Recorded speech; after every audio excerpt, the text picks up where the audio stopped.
성경 보십니다. 열왕기하 4장 4절에서 열왕기하 4장 42절에서 44절입니다. 567페이지입니다. 열왕기하 4장 42절에서 44절입니다.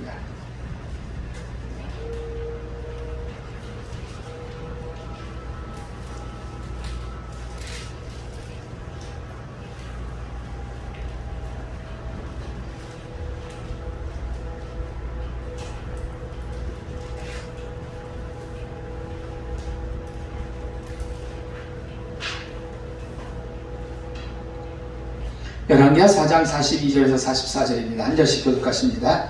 한 사람이 바알 살리사에서부터 와서 처음 만든 떡 곧 보리떡 20개와 또 자루에 담은 채소를 하나님의 사람에게 드린지라. 그가 이르되 무리에게 주어 먹게 하라.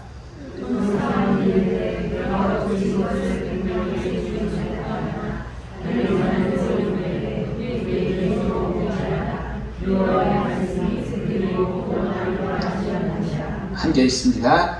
그가 그들 앞에 주었더니 여호와께서 말씀하신 대로 먹고 남았더라. 아멘. 기도합니다. 하나님 감사합니다. 저희를 사랑하시고 인도하셔서 하나님의 전에서 영광 돌리며 예배드리고 또한 이 시간 말씀 나누게 하시니 감사를 드립니다. 주님, 생명의 말씀의 시간, 은혜의 시간 되도록 다스려 주시옵소서. 악한 낙에 틈타지 않도록 도와주실 줄로 믿으며 예수 그리스도의 이름으로 기도드려 싸움나이다. 아멘. 주님의 은혜가 여러분들 가운데 넘치시기를 축원합니다. 목사가 되려면 신학대학을 가야 합니다. 신학교라는 게 있어요. 내가 알기로는 무속인들도 아마 그렇게 정식 대학은 아니지만 지들끼리 배우면서 하는 그런 게 있는 걸로 알고 있어요.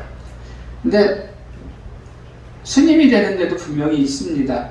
승가대학도 있고요. 동국대에도 스님 그거 되는 절과가도 있고. 근데 어쨌든 우리는 뭐예요? 말씀드리려고 하는 것은 목사가 되려면 신학교라는 데를 다녀야 되는 거예요. 근데 지금으로부터 그 아주 오래된 때, 3000년 가까이 된 그때에 엘리사라는 사람이 있었어요.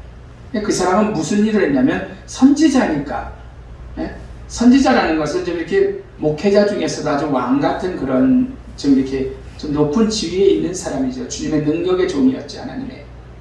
그러니까 이 사람이 사환을 데리고 그리고 한 선지자가 되려고 하는 100명 정도의 사람을 거느리면서 신학교 생활을 하고 있었어요. 교수로 생활하고 있는 거죠. 그때 어떤 일이 있었냐면 큰 기근이 일어난 거예요. 내가 100명을 데리고 학교를 하는데 기근이 일어났으니까 먹을 게 없잖아요. 근데 그때 마침 한 사람이 엘리사에게 찾아와서 음식을 내놓습니다. 한 사람이 와서 뭐를 얼마큼을 내냐면 처음 소산의 열매를 드려요. 처음 딴 거를. 그가 하나님의 종 엘리사에게 처음 소산의 열매를 드린 것을 보면 그 와서 그걸 내놓은 사람은 경건한 사람, 신앙이 있는 사람이구나 라는 것을 우리가 짐작할 수 있는 거죠. 이 사람은 그럼 얼만큼을 갖고 왔어요? 엘리사가 운영하는 신학교에서 사람이 굶주려 죽게 생겼으니까 이 어떤 사람이 와서 음식을 주고 간 거거든요. 음식은 100명이 먹을 수 있는 정도가 아니라 햇뿌리로 만든 빵 20개 그리고 채소 한 자루, 이게 전부였어요. 자기는 먹지 않고 그와 함께하는 제자들에게 나누어 주게 하는 엘리사의 모습입니다. 보리빵 20개는 엘리사의 사원 이 게하시라는 사람이 있는데 신학교에서 일을 하는 사람이죠. 그 사람이 볼 때도 도대체 100명이 이걸 가지고 어떻게 먹는다는 거야? 라는 물음표를 자아내게 했죠. 그러나 엘리사는 뭐라 그럽니까? 하나님께서 먹고도 남을 것이라고 말씀하셨어 라고 얘기를 해요. 하나님의 사람 선지자 엘리사는 먼저 하나님께 기도를 합니다. 그리고 하나님의 말씀에 귀 기울이며 살았던 그러한 사람임을 우리가 보게 되죠. 어린 시절 성경학교 때 배웠던 찬양이 있습니다. 사랑은 참으로 버리는 거, 다 가지지 않는 거, 이상하다, 동전 한 입, 움켜잡으면 없어지고 쓰고 빌려주면 풍성해진다는 거예요. 예? 사랑은 참으로 버리는 것. 우리의 계산으로는 어떻습니까? 내가 감춰두고 조금씩 나만 먹는 게 내게 남는 것 같이 될 수 있어요. 기근이잖아요. 먹을 게 없잖아요.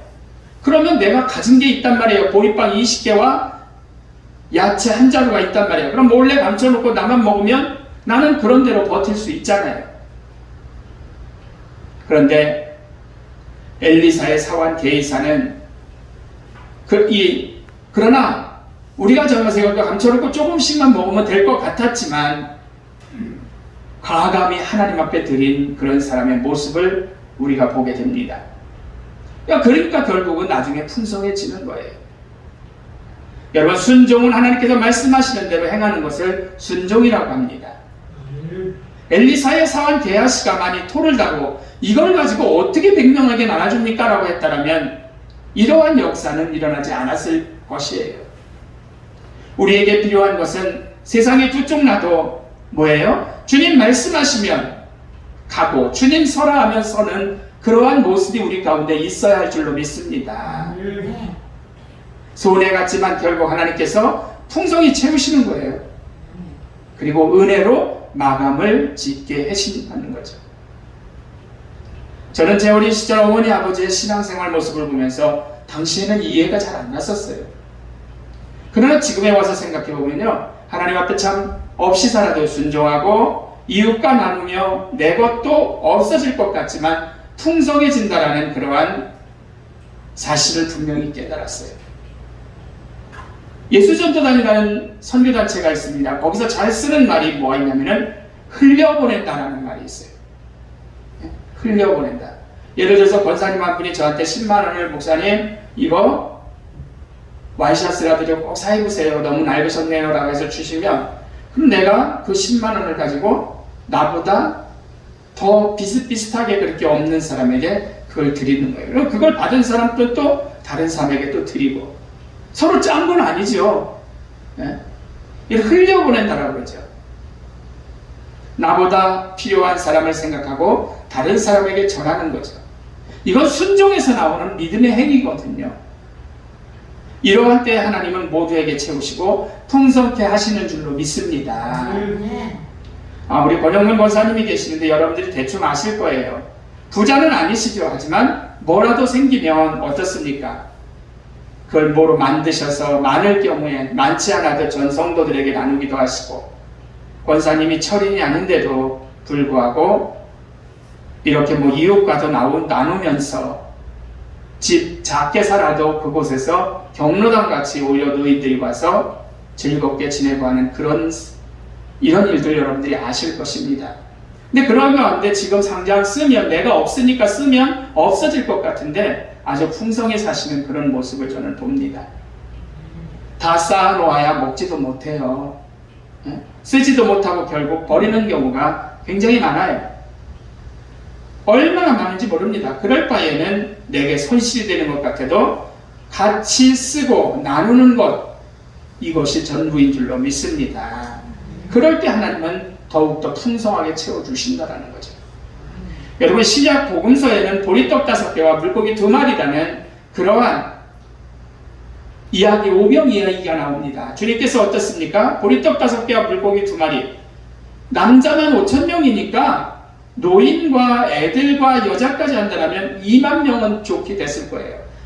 주님을 따라다니면서 말씀을 듣는데 사 먹을 때 가게도 하나 없고 아무것도 없는 벌판이었거든요. 그래서 이제 예수님은 배고픈 군중들에게 먹을 것을 주라고 말씀을 하셨어요. 제자들에게. 그러니까 제자들이 빌립이 뭐라 합니까? 이 사람으로 하여금 조금씩, 우리로 말하면 요구르트 하나에 이렇게 식빵 한 조각씩만 먹게 해도 몇 천만 원이 들 텐데 이걸 어떻게 합니까, 주님? 이야기를 합니다. 여러분, 그러나 빌립은 믿음이 아닌 현실적인 생각이었죠. 주판을 튕기는 거였습니다. 합리적이었어요. 그때 베드로의 형제 안드레가 한 아이가 가져온 보리떡 5개와 물고기 2마리를 주님 앞에 내어놓습니다. 안 되려도 가지는 왔지만 그것으로 어림도 없다고 당연히 생각을 한 거죠. 그러나 주님이 그것으로 5,000명을 먹이고도 12광주리가 남게 하신 기적일 줄로 믿습니다. 이때 군중들은요, 예수님이 이 세상에 오시기로 한 예언자임을 알게 됐어요. 놀랍잖아요. 도시락 하나 가지고 10,000명 이상이 먹었습니다. 하나님은요, 복의 통로가 될 사람을 찾으십니다. 자격 조건은 다른 이들을 위한 긍휼한 마음과 겸손, 섬김과 나눔, 이런 거, 감사, 이런 사람이 자격자라는 거죠. 우리 산돌교회는 사회복지시설도 있어요. 국민들은 세금을 내고 그 세금으로부터 보조금을 받아서 사회복지를 실천하는 거죠. 그래서 나눔의 통로이고 섬김의 모습이 있습니다. 그런 면에서 우리 교회가 저는 자랑스럽고 좋은 일을 한다고 여기고 있습니다. 우리가 최소한 예수님을 믿기 때문에 우리는 타인들을 귀중하게 여길 줄 알아야 되는 거예요. 그럼에도 불구하고 흘려보내는 모습이 섬김과 나눔이라는 것을 여러분들이 기억하시기 바랍니다. 엘리사에게 보리빵 20개와 채소 한 자루를 가지고 온 그 사람은 어쩌면 가뭄의 시절에 자기가 가진 최선의 것을 하나님 앞에 드린 걸 거예요. 하지만 먼저 하나님께 믿음으로 묻고 제자들과 나눈 것을 보시기 바래요. 오병이의 역사적 사실도 마찬가지죠. 작은 것을 드렸을 때 수많은 사람이 먹게 되었단 말이에요. 이들의 순종과 헌신 나눔이 인간의 계산과 과학으로는 해석할 수 없고 이해할 수 없었지만 하나님의 넘치는 기적이 일어났다는 사실이죠. 저는 돈이 있으면 물론 좋습니다. 하지만 나이가 조금씩 들어가면서 잠깐 살다 잠깐 가는 거, 하나님이 부르시면 가야 한다는 진리를 알기 때문에 움켜쥐는 게 전부가 아니구나라는 것을 알아요. 그리고 나누면 풍성해진다는 것을 분명히 기억합니다. 우리의 작은 것이 다른 사람을 위한 긍휼로 드리는 섬김이 될 때 주님의 은혜와 축복이 그 자리에 반드시 임하는 것입니다. 여러분들, 우리가 예수를 믿는 한 나눔과 섬김이 있는 곳에 오병이어의 기적과 은혜가 있음을 믿으시기를 축원합니다. 예화를 하나 마치고 예화를 하나 말씀드리고 마칩니다. 독일 전역에 30년간 종교전쟁으로 폐허가 되었을 때 기도를 드리던, 눈물의 기도를 드리던 한 목사님이 있었어요. 그는 핍박받는 신자들의 가정을 찾아다니면서 위로의 메시지를 전했죠. 설상가상으로 독일 전역에 흑사병이 나타나서 1천만 명 이상의 목숨을 잃었어요. 독일은 거대한 무덤과도 같았다는 거죠. 목사 부부는 어느 날 중병을 앓고 있는 한 신자의 가정을 신방하고 집에 돌아왔습니다. 그때 목사 부부는 처절한 광경을 목격했죠. 교회와 집이 불에 타서 잿더미로 변해 있었어요. 사랑하는 두 어린 아들을 서로 부둥켜 안은 채 걔네들은 죽어 있었어요. 이들 부부는 아들의 시체를 부둥켜 안고 울면서 조용히 기도를 드렸다고 합니다. 내 주여 뜻대로 행하시옵소서. 온몸과 영혼을 다 주께 드리니 이 세상 고락간 주인도 하시고 날 주관하셔서 뜻대로 하소서. 이분이 벤자민 슈머크 목사님이거든요. 그래서 그때 올린 기도에 곡이 붙여진 곡이 바로 찬송가 431장이에요. 이분 어떻습니까? 내 주여 뜻대로 행하시옵소서. 자기의 사랑하는 두 아들이 죽었음에도 불구하고 순종하고 내어 맡기는 모습이에요. 이럴 때 더욱더 하나님께서는 복의 복을 주시고 우리를 사용하시며 기적을 창출하신다는 거죠. 이 사실을 기억하시면서 순종과 나눔 속에서 기적이 창출된다는 걸 기억하시는 여러분들 되시기를 주의 이름으로 부탁을 드립니다. 기도합니다.